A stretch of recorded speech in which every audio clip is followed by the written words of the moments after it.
Hello and welcome. I'm Judy Raper, Associate Dean for Community Engagement at Greenfield Community College, and this is Backyard Oasis, a podcast by and for older adults in Franklin County. You may notice that tonight's introduction sounds a little different. Our wonderful podcast producer, Alex Audette, is currently on paternity leave and will be back with us in April. Until then, we're keeping things simple. Today's conversation focuses on older adults in recovery from substance abuse disorders. I've invited two friends from my own recovery community to join me for an honest and meaningful discussion. Together, we'll explore what it looks like to grow older while choosing to live alcohol-free. So, I'm going to allow my friends to introduce themselves and just give a really brief, very brief background around your story as it relates to recovery. And I'll start with you, Joanne. Hi there, my name is Joanne, and I'm a drug addict and an alcoholic. And I just celebrated 31 years of sobriety in AA. And once I made the decision to follow this path, I really never looked back.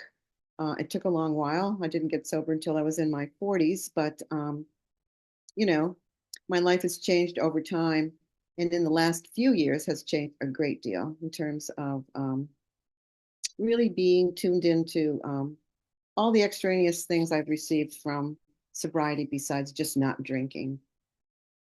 So that's where I'm at this point. Okay, thank you. And now we'll hear from Lois. Lou Lou, here. my apologies, Lou. It's okay. This is just a recent new nickname, but Yeah, I'm anyway, still my name's getting used Lou. to it. I am right. I am a person in long-term recovery. I am an addict and an alcoholic. I have 20 years consecutive sobriety, but I've been around for about 43, so that's a long time. I'm a recovery coach at the Northampton Recovery Center, and recovery, sobriety, all of the above, and all that entails has been the thing that has changed my life and made my life rich and mostly wonderful. Mostly, yes. The key word mostly. If we're being honest, which we're supposed to be honest. Exactly. So I will chime in here and say that I too have lived experience in recovery. I came in to the program in earnest in 2009 after many false stops and starts, and found these two, became really connected to them, and the community has been what has made a difference for me this time around. And we're all a little bit, I'm in my 60s, Lou is in her 70s, and Joanne is also still in her 70s. Um, so we are definitely older adults. And got sober around middle age. Not so, I think Lou and I both tried to get sober much younger, but actually found our way back to the program at middle age. So it is a different experience than those who get sober at a young age, and that's what we're really here to talk about tonight. But before we get into that, can both of you talk a little bit about when you sort of realized that you needed to make a change in your life, when it became really crystal clear that change was necessary? Did I start? Sure. I mean, I don't know the order of things here, but I wasn't even sure I needed to make this kind of a change when I went off to rehab, to be honest with you. I was one of those persons who probably looked at the outside world and figured out it was all of that that made me miserable and unhappy, as opposed to my own behavior. Even when I went off to rehab, I wasn't sure what I was. It wasn't until I got there that I realized alcoholism was probably the crux of the problem. And then when I got out, I continued that path and did the tasks assigned as best I could, and slowly but surely started to change. I was a very depressed person. I got sober right after the holidays, and I had just left a 5-year relationship at Thanksgiving. I was very depressed and very sad, and it was a horrible year. And I had been drinking myself to, I don't know, into the grave, I suppose you might say, for a long time. And someone offered me some help, and for some reason, I took it. And that's what happened. And it wasn't until, later on I realized I had a serious problem. And then later on, I realized the problem wasn't really the drink; it was me and my behavior, my thoughts, my messed up mind, basically. Thank you. And Lou, you want to chime in? Um, Boy, I was in my 20s and I was living in California, and it was a wild, raucous time. And really, for a good part of that decade of my 20s, I really believed that I was just following the crowd. That's what was happening out there. Never really came into my mind that I had a problem with drinking.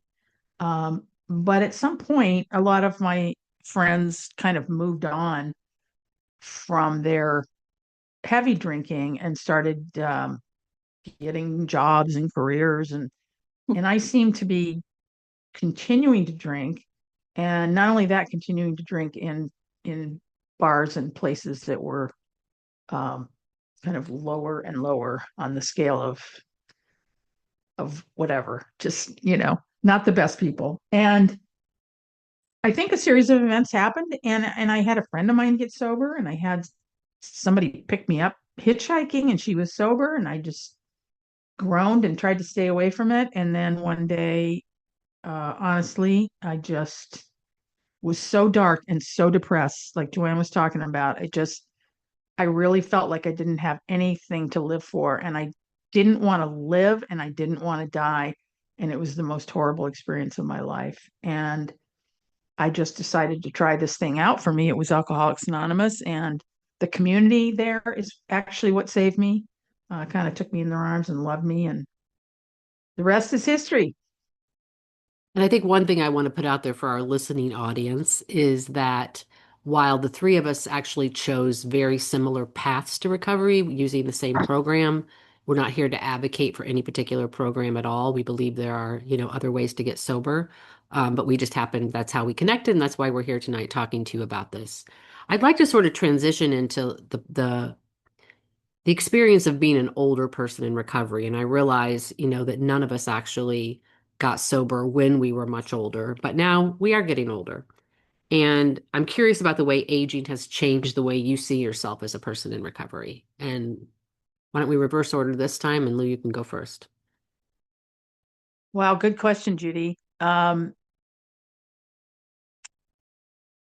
I, for me anyway, I would say my experience in the last few years has been to kind of step into service more. Hmm. That's being a recovery coach, which is a non-AA affiliated program. Also, still being a member of that AA program, and making connections out in the community in a different way than I have for a while. I got a little, complacent there, um, and I think as I look down the tunnel, so to speak, of fewer years left, I really, really, really want to make sure that I live according to my principles, and that I do service. And a whole lot of things have been coming up for me that I really want to do differently. Um, but kind of on the same path that I've been on for a while. So yeah, that's what I got right now. So it doesn't sound like a dramatic departure from what you were doing, but there is some urgency as Mhm. we have fewer years to live than we've lived in the I, past. I think so. I think there's a little bit of that, although I'm Yeah. really trying not to live in the urgency. Hmm. Um, No, I don't hear or that. Yeah. yeah, or the fear, or all the things that do come with aging. Believe me, but I firmly believe that my recovery alongside of my aging is more important, I think, than it might have even been when I was younger, because I just want to live this way Hmm. um, for the rest of my life. So yeah, it's richer and fuller and more important than it even was a few years ago. So Great to yeah. hear. And Joanne, how about for you? How has aging changed the way you see yourself as a person in recovery? Well, I think for me, it took me a long while to recover. I think I had a lot of problems when I came into the program, and a lot of them, character defects were hard to give up. And I probably fought internally a great deal. Plus, I was afraid, like I was afraid of people, I was afraid of trust. I still carried, traits such as like jealousy or insecurity or a lot of the things I came in with. And to be honest with you, over the past 10 years, and that means I'm in my, late 60s, late 70s, is when things really started to come together. And some days when I think about it, I'm not even really sure if it's the recovery piece or the aging piece that has made me change tremendously. But I've changed tremendously. Like, I don't worry about the things I used to worry about. I don't care about the things that used to stymie my growth. I I've figured out who I am as an individual, just me, not myself attached to another person. Um, and how much of that is aging and wisdom, and how much of that is finally coming into my own in sobriety, I'm unclear. But the two things together have made me really happy. Like, I'm a happy older person, really happy older person, because I have serenity and I have joy, and I'm not uh, as jealous as I used to be, and I'm not concerned with what other people are up to. I'm living a full life in my own, within my own, and within that, all my service is pretty much, or most of my service is pretty much within the confines of the AA program, with the people that I serve in AA and help in that group, as opposed to outside in the community. Like Lois has, gotten involved in something else. My service is pretty much in the community of AA I for the think most I part. think the question you raise about is some of the change, can some of the change be attributed to aging or recovery or a combination of both? And my guess is it's a little bit of both. I could relate to what you were saying about, and there's, obviously I'm a little bit younger than you are, so maybe I'll even grow more in this, who knows? But I do have an increased comfort with myself for sure. There's no question. I'm more, I don't beat myself up as much as I used to. I'm more accepting of who I am. I think one of the more difficult transitions for me, and I got sober for the first time at 28, and put a couple years together again in my 30s, and then my 40s was when the program stuck. But I think back to when I got sober as a really young person, and I sort of had this fantasy about what life would look like if I just stayed sober for decades. I would have a big house, I would have a big, like there was sort of this image that I had in my mind. And I kept thinking every time I would relapse, I'd be like, oh, I don't have those things now because I just relapsed and then I get sober and I wouldn't have those things. And so I think one of the hard parts for me has sort of been just accepting that this is kind of it. I'm not going to have a child now. Like there are things that I had fantasized about when I was really young that just aren't going to happen now. So on the one hand, I feel a much greater acceptance of who I am and more comfort in my own skin. On the flip side of that, I have to sort of accept things in a way that I don't think I did as a younger person. I have to really, really work on acceptance, um, because those dreams that I had weren't for me, apparently. But I didn't realize that at the time. So, another question I'm curious about, and these are pretty like what I'm throwing out there. I realize are stereotypes in some ways, but how does your recovery intersect with things that are thought to be impacting older adults disproportionately, like health, like loneliness, and certainly retirement? Now, Joanne has retired. Lou is in the process of retiring. I'm a few years out from retirement. So we're all at different stages around that. Um, but how does your recovery intersect with those? And we'll start with Joanne this time. How does my recovery interact with my? Intersect with like so things that people think about related to some of the issues that older adults grapple with, like what retirement looks like. Older adults are more likely to be lonely. Older adults are more likely to have health challenges. We slow down, those kinds of things. How do you see that intersecting with your recovery? Or does it not have a significant impact? Well, for me, I never had big ideas about a big life. I was always pretty satisfied with the life that I had. And in retirement, I am also still very content with the life that I had. So, not somebody who felt like, oh, I should, what I feel in older sobriety is sometimes, what path would I have taken? Like I was talking about the other night, what path would I have taken if I had been less angry or less fearful or less anxious, and but so my path in sobriety wasn't about materialism, it was about my inner self. And my inner self really doesn't mind being an older person because I'm at peace a lot, like I'm content with what I have. I guess I've reached a place where, I'm happy with what I have as opposed to wanting, I don't know, more or whatever. I can't remember the saying, but my growth in AA has been internal, and it's been, again, it's like you, Judy, accepting myself, but also accepting others, and having serenity and not being anxious. And so I've gotten those things. And in sobriety, in retirement, I really get to live one day at a time because I can get up in the morning and I don't have a plan. I don't have to have a plan. I can ask God to show me the day, and the day evolves and I live that day.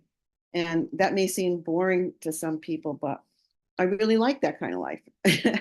And the result of it is a lot of things unfold, and I'm not much for loneliness. I'm not having a lot of loneliness at all. I'm very active, and I think maybe because I'm still somewhat healthy, although arthritis keeps creeping in more and more. But I'm getting around, and I'm satisfied with what's going on. And I think a lot of that is age. It's not necessarily just sobriety. Accepting life as it is. And certainly having your health is significant, because what that means is that you can get out and get to meetings, that you can Yeah, go to the senior center and play pool. yeah, It makes all a that. huge difference when you have, and, all three of us have basic needs met, where we have transportation, we have, Yeah. so those are some things that other older adults might really struggle with, that we're fortunate not to have to. Lou, any thoughts on those themes that I just mentioned? Uh-oh. You're muted.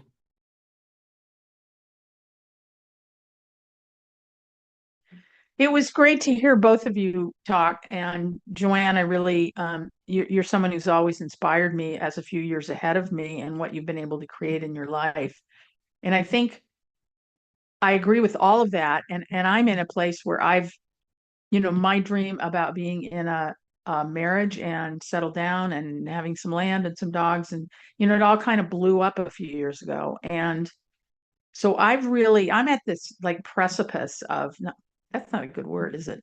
I'm at the, I'm at this real turning point to really turning into my aging and really creating or seeing what that can really be about for me and how I can make that rich. So I'm not quite there yet, but I'm moving into that, and I'm really committed to really trying to have a full life that isn't lonely and that is connected to people and friends. And I don't need to be married in order to be happy. This is a huge lesson I've learned, and I know so many people are that do go through it. And I just want to encourage you. You just walk through that and heal that, and you can really move on. And now I'm starting to go, hey, you know, what's next? Mm-hmm. What's up next? What can I have for myself? And that's in my world, recovery is my whole life. Like, I don't mean, and that's not AA is my whole life. That means I believe that recovery involves every area of our life. Like, I'm not going to be able to stay a really happy, sober, content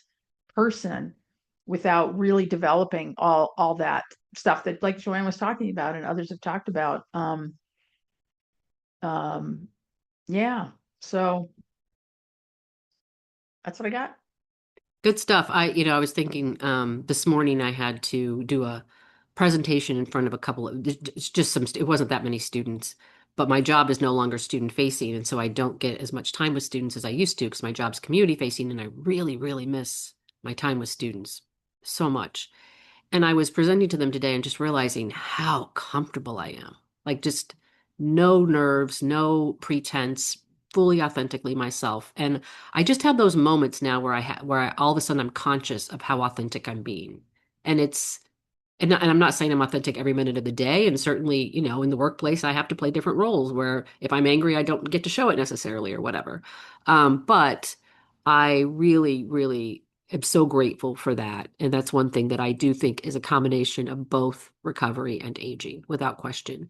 And the things that we learn in the recovering, in being part of a recovering community, when I came in, it wasn't like, and for people who aren't familiar with 12 step, there's a lot of slogans, there's a philosophy, there's liturgy, there's, shared readings and all of that. There's a lot of traditions associated with the program and a lot of reminders about how to live a good, healthy life that I feel like weren't new to me when I learned them, but the constant reminders make such a difference. And as we're navigating just a really tough time in our world right now, like I can't believe how much that has helped me.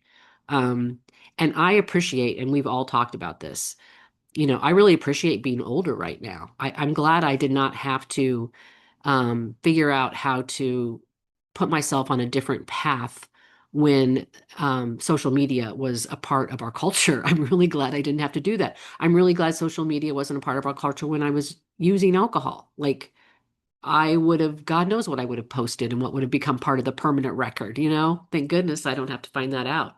But I am grateful just for the time period in which I got sober because I think some of the challenges, particularly they're there for young people. I think, I don't know that older people have the same relationship with social media, but as this generation gets older, they're going to have a different relationship than we all have with social media. So it really, I think that could have a significant impact. I'm going to ask one more question and then we'll sort of move toward wrapping it up. But what gives you hope right now? As we think about people who might be listening, who might be struggling, who might be thinking about getting clean themselves, but they feel too old for it. One of the things I was thinking about as I prepared for tonight was the three of us have a friend who got sober in her 70s, who passed away about 10 years ago, but came into the rooms and I think was there maybe 6 or 7 years before she transitioned. And I just think of the joy that that woman brought to the program as one of the oldest people in the room and someone who didn't, get sober at 20 and was joining us at 70. She was new at 70. And I just, she brought so much light into the room. And I think people who do get sober at an older age can be such an inspiration to younger folks in the room who are getting clean or people who have been around a while. It was a different, she brought something different to the room because of her age. She really did. And I've been thinking a lot about her as I've thought about doing this podcast and what watching her in my early sobriety meant to me. So, thoughts about hope. What gives you hope? Thoughts about hope. Oh yeah.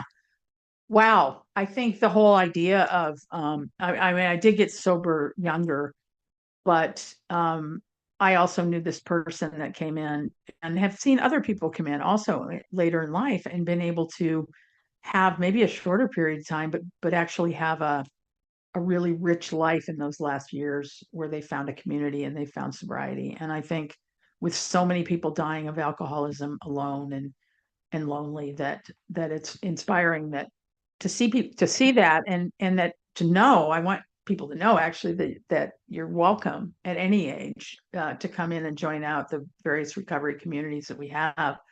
um, and I think that can give hope to someone who's lost it because of their drinking. And I mean, face it, hope is kind of fading in many places in the world.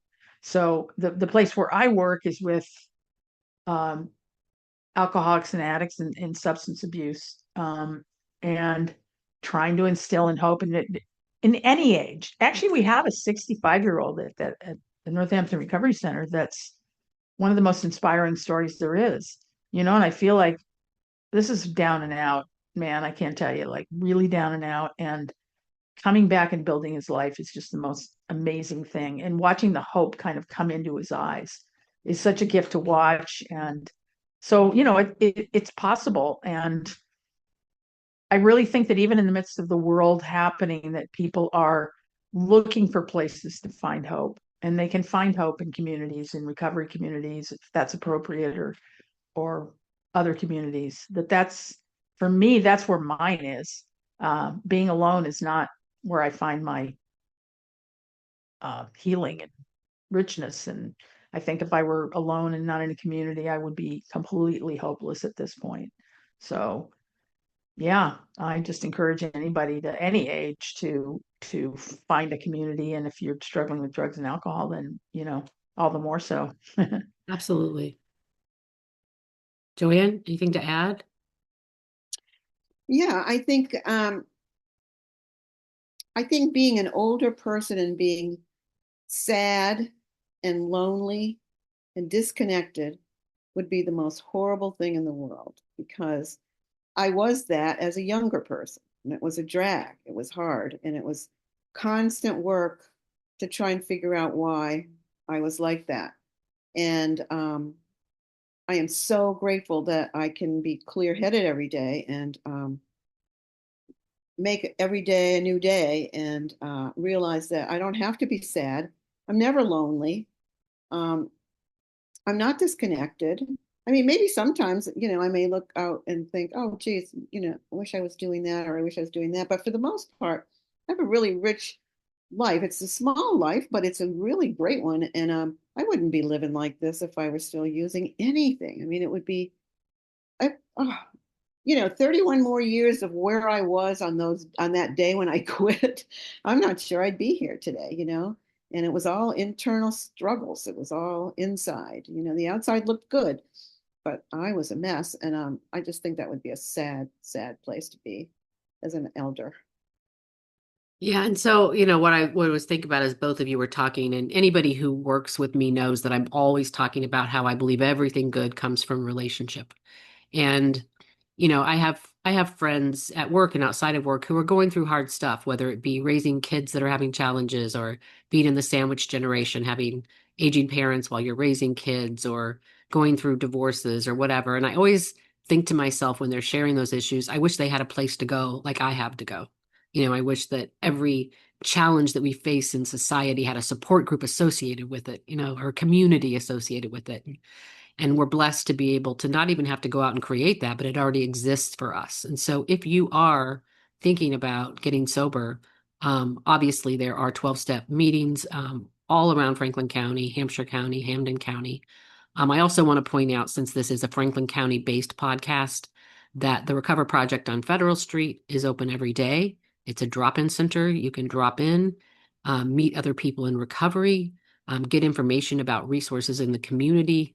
So please don't hesitate to reach out to me at GCC or the Recover Project on Federal Street. Any parting thoughts or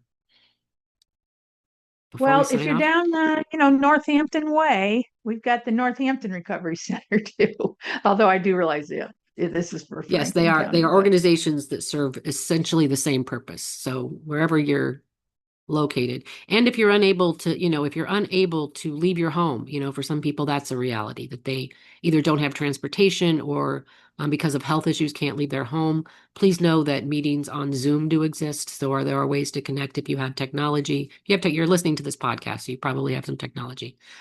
So there are other ways to connect besides coming in person as well. So thank you so much for listening. Thank you to my guests, Joanne and Lou. And we'll see you next time on Backyard Oasis.